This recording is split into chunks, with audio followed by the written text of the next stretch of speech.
All right, I'm with the back with Jeff the machinist.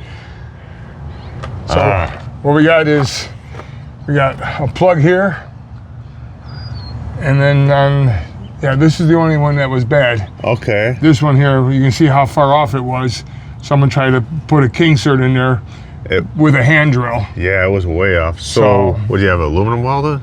Well, no, what I did was I put the valve cover, I put the oil pan on top. I picked up the hole of the oil pan once it was situated on these set screws. I picked it up, and then what I did was I drilled and tapped it 7/16. Then I went in there with a 7/16 tap, and then I went in there with a drill, tapped it, and then I put a plug in there, a 7/16 threaded plug. Oh, okay. And then I Loctite it in position. I bottomed it out. So once it's in there with the Loctite, which is a green Loctite, which is used for pressing on bearings and stuff, this will never come out. Plus it's locked in, it's threaded, and it's Loctited. On this one here, this block was opened up to 5/16 for whatever reason. I had to helicoil this one. This one was so far out, I had to put a plug into this one.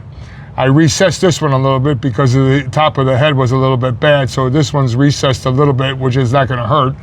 And then this one over here, this one was that far out. It was off, yeah. So I put the valve cover on. What I did was I took 5/16 screws and I turned them down to 265 in diameter, and then I screwed them in on location. So the here. oil pan will fit on there nice. And on this side, then I put the oil pan on because the oil pan that you have is made for 1/4" screws. Yeah. So I used the 5/16 as guides, turned them down to 265 in diameter, just over a 1/4", which is clearance for a 1/4" screw.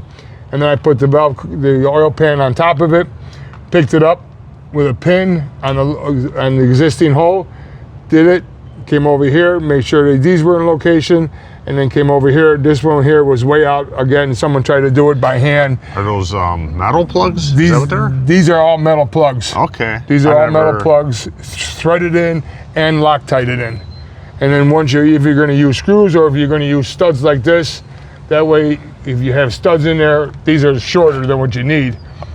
Okay, so these plugs, you drill them, you drill it out, thread it, and then it's a big plug that's high that you can screw in there and then you mill it off? Yeah, what it is I'll take a piece of steel with a threaded rod. Yeah, okay. It's a grade 8 threaded rod, and what I do is I'll cut halfway through, I'll screw it in there with the Loctite, bottom it out, make sure it's all torqued down. It's got the green Loctite on there, and then it's half already cut. I'll break it off, and then I mill it down flat. Okay, that's how those plugs work. Okay, so those are cool. Okay, and that's a better idea than weld it. Yeah, because if you weld it, then you got to resurface it a lot more, and then you got to countersink this to get the weld in there. You have a tendency of warping this stuff because of the heat of the aluminum and everything. That way, you drill it, tap it, bottom it out, put the green Loctite in there. This plug. That's a great idea because everyone says, "Oh, get them welded, Well, I like that idea right there." You get them welded, then you're putting heat to it again. You're putting stress to it again. You know, some people argue it's okay, it's not okay.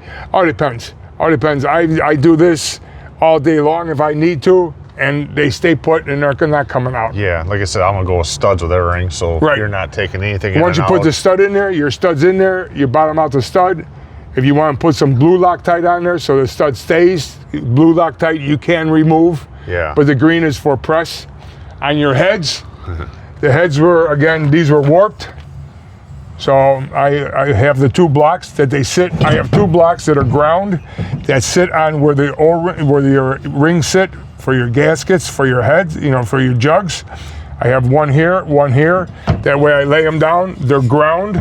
So now they're laying down. Now they're perpendicular to each other. Then I resurface the head. And then this one here was bad. This one was real bad. So this is a king cert, and the rest of these were okay. On these here ones, that one was bad, and this one was bad.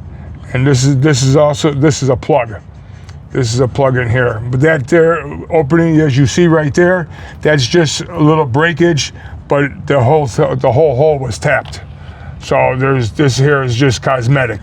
It has nothing physical to do with anything. These are in there, they're king certed in, This is Loctited in, bottomed out, king-serted, and they all have Loctite. So once you put them in there, if you're going to use studs again, or if you're going to use Studs screws, the only way I'm going to mess around with any of this instead of having to pull it out again and risk, just risking stripping anything out. So, but like I say, they're all milled flat again. These were they were off, but they're perpendicular to each other now. They're all deburred.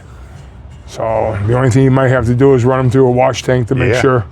Yep. But All right. we're back in business. I appreciate it. No problem. All right, I'll get this to the viewers. I think this here is a good idea though, with the way you plug them versus dealing with the aluminum welding.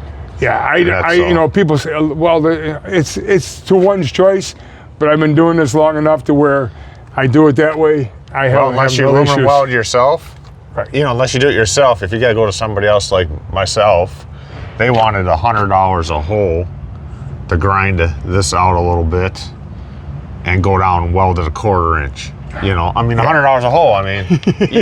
That's Then you just throw your head away and find another one. Right. I guess. This is good.